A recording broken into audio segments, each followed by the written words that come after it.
My name is John Stringfield. I'm married to a lovely wife named Judy with a lovely daughter named Chris, 2 grandsons, and a great-grandson.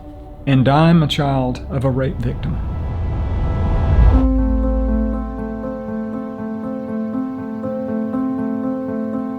I was born in St. Petersburg, Florida. My parents adopted me when I was 4 months old. They are both from Pensacola. So, in essence, I can say I really grew up in Pensacola, from Pensacola. As I got older and began to understand the issue of abortion, which was relatively new for me anyway, in 1970, 72, really, I don't recall anybody talking about it. However, I became formally involved, or more formally involved, with the life issue, with the life story back in the early 80s by going to a life rally in Pensacola, downtown Pensacola, that was sponsored or organized by the Catholic Church. There was a nun that was more preeminent in officiating the rally, named Sister Rose. She did a phenomenal job. It was a life-changing event for me. 2 weeks later, I ran into Sister Rose at the mall. She did not know me, but I went up to her and thanked her for organizing this event and how it had impacted me at that time. I went on to say, well, being adopted, I've been pro-life really all my life, except in cases of rape and incest.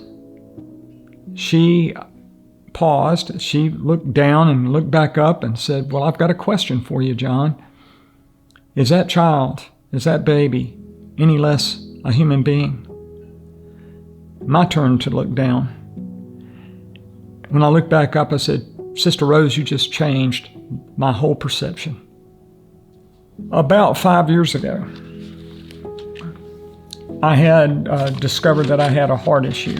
I had a bad mitral valve and that I was going to require surgery. I have come to know who my birth mother is. I won't go into how I found that out, but I know who it is.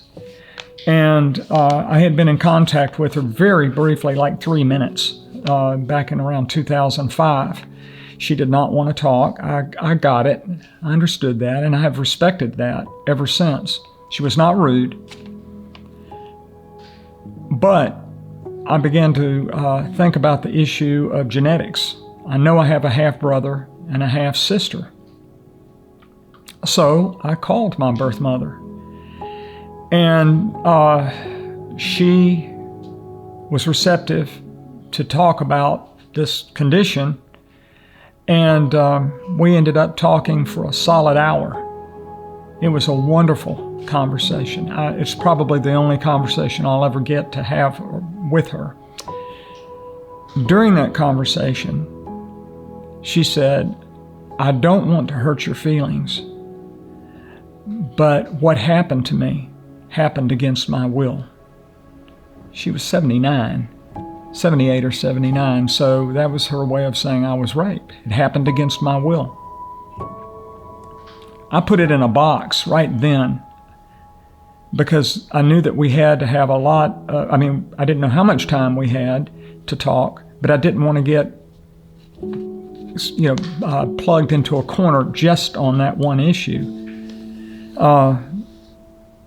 So the conversation continued, and I told her about my involvement in the world today with Safe Harbor, the women's pregnancy medical center here in Pensacola.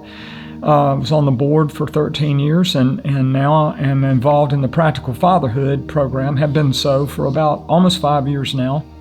And I was sharing, at that time, it was just getting started, the Practical Fatherhood program there. And she said, again, I don't want to hurt your feelings, but if abortion had been legal back at that time, I would have seriously considered it. And I had to put that in a box too for a moment. But before I did, I said, well, at least you don't have to have the guilt that you killed your child.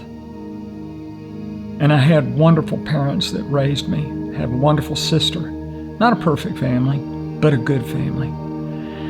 And so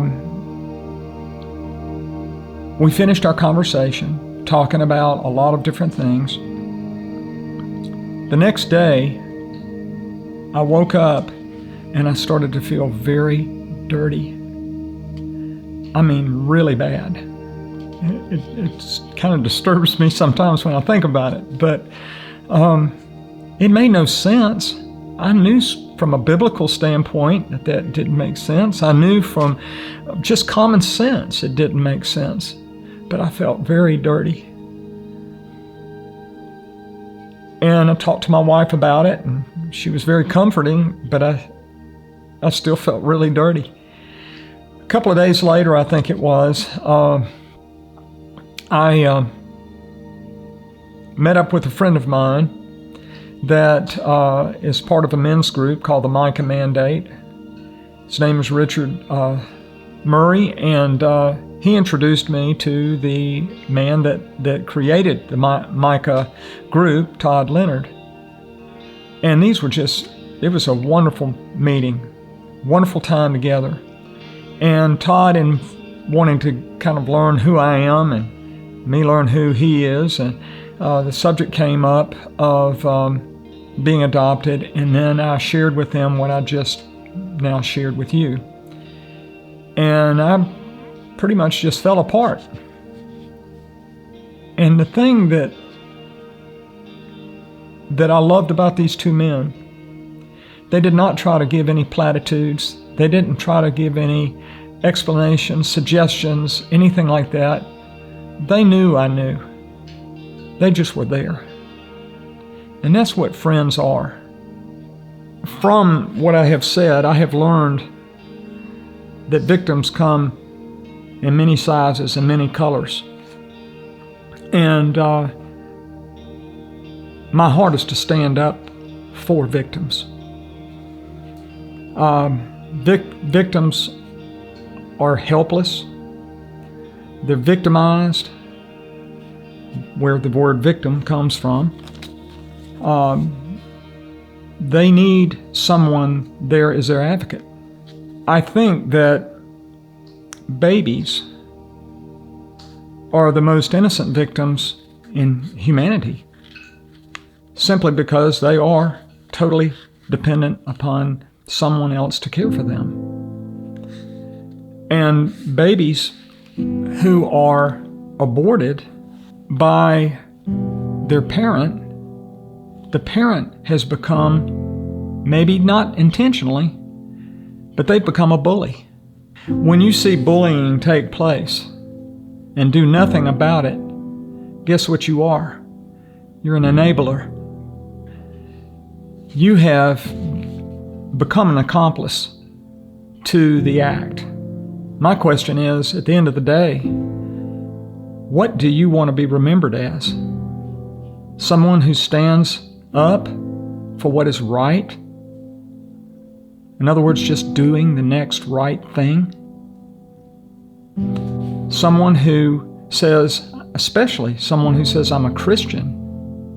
What does that really mean if you're not willing to put feet to your faith?